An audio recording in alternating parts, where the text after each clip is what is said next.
Je me suis abonné à la collection Combat Patrol de Warhammer et aujourd'hui, on va peindre les bondisseurs. Comme la dernière fois, on va commencer par un shade de Rushy violet qu'on va venir appliquer sur la totalité de la figurine, sauf les articulations. Le but va être d'obtenir à peu près ce résultat. Ensuite, le but de cette vidéo, ça va être de tester de nouvelles méthodes. Donc, au lieu du brossage à sec, on va venir utiliser une petite éponge pour tapoter notre Wraithbone sur notre figurine. Au final, je trouve que le résultat est ok par rapport au brossage, mais sans plus, sachant que je dois quand même me servir du pinceau pour aller chercher dans les recoins que l'éponge ne peut pas atteindre.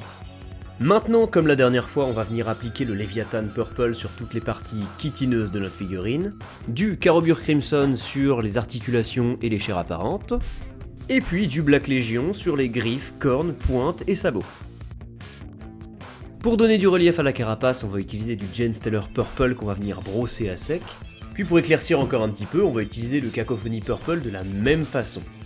Et puis la touche finale, c'est d'utiliser du Mephiston Red pour venir rehausser nos griffes, nos pointes, nos sabots. Pour faire notre socle, on va utiliser du Guilliman's Flèche qu'on va appliquer sur la totalité de la surface. Une fois que c'est sec, on vient utiliser notre Nuln Oil pour venir assombrir tout ça. Et enfin, pour éclaircir, on va utiliser du Bugman's Glow qu'on va appliquer en brossage à sec.